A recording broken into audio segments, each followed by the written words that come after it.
Good afternoon on what is another warm, bright and sunny day. It is Friday the 10th of May and I'm in there reading up with a nice hot cup of tea. And box to continue unboxing. And turn this over. And what I've pulled out of here so far is things like Acid Death Fantasy, Wet Grandpa, and the Ruinous Palace of the Metagorgus, and very pretty Paleozoic Pals Permeations, which is very cute. But I think the last thing in this box is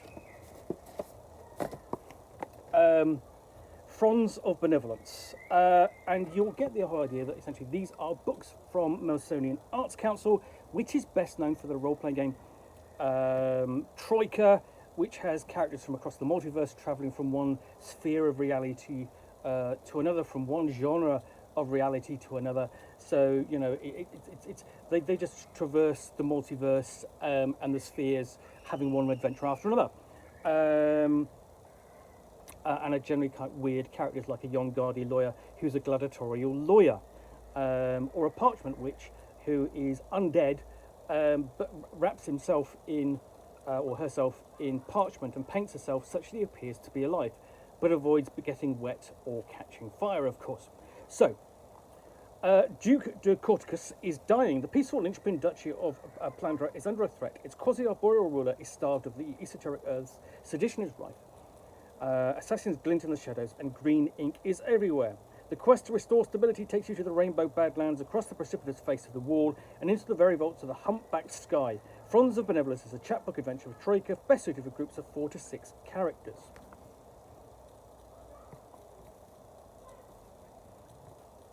So we open up, and we've got a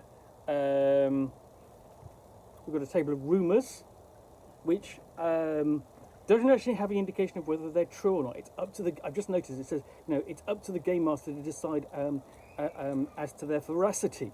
And then we have essentially there's a map of the different locations, and it's more a point crawl map here. So you've really got two kinds of adventures. And when I say point crawl, because everyone tends to think of a scenario like this as either a sand crawl or a hex crawl, where you wander around the area, going from hex to hex or location to location, like a sandbox. Whereas a point crawl is where you have nodes, where you have locations and story possibilities, and you could travel from one to the other more directly. So here we have the credits page, we've got the contents page, and introduction and overview of the Duchy of Plandra, the status of the Duke de Corticus, the nature of the rare earths, and the sedition that the duchy is under. And then we've got advice for the game master, and that's necessary because there's this big table of 6-sided dice turned upwards so the 6 face is obvious, and that's the timing mechanism. Essentially, at the beginning of the adventure, the GM should roll 4 6-sided dice to determine how many days de Corticus can survive without rare earths. The exact figure should be hidden from the characters, although a second sight or healing test might give them a clue. So essentially, you know, the amount of time that the player characters have is randomly determined. So it's the point where they get started in the Plandra metropolis. And they spend time there, and from there they can make a golden space barge journey.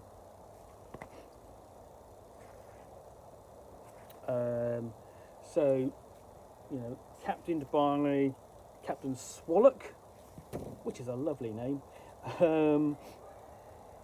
and then take a stilt lopper journey through the collapsing mires. So you've got a picture of the barge here. I'm hoping there's going to be a picture. There we go. hopefully there's going to be a picture of the stilt lopper. Oh, there is. It's commanded by Pilot 81, not quite as fun as Captain Swallock, as name goes. But there we go. That's a stilt lopper, and I do want. Part of me is pure enough to want Captain Swallock's first name to be Betty. And then we've got locations like the Eye Bleed and Vomiting Precipices, where there will be occurrences and hazards and the like. And then they find the Emptied City, aka the Fresh Gilding Metropolis.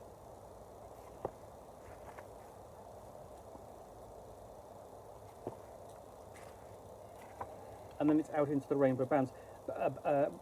Rainbow Badlands. You also kind of feel that these pages, you know, having reached the Rainbow Badlands, should have more colour on them. Should have a swathe of rainbow colour on them. Another location. This is Launch and Landing Station Indomitable. And there they approach the wall, where there is a couple of green mine 470. Here's where they may find the essential earths that the Duke de Corticus needs. I guess I have to explore that. Encountering the domain of the Holy Tuber.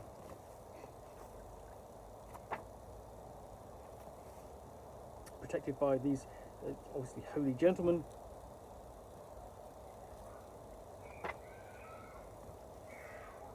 And various enemies.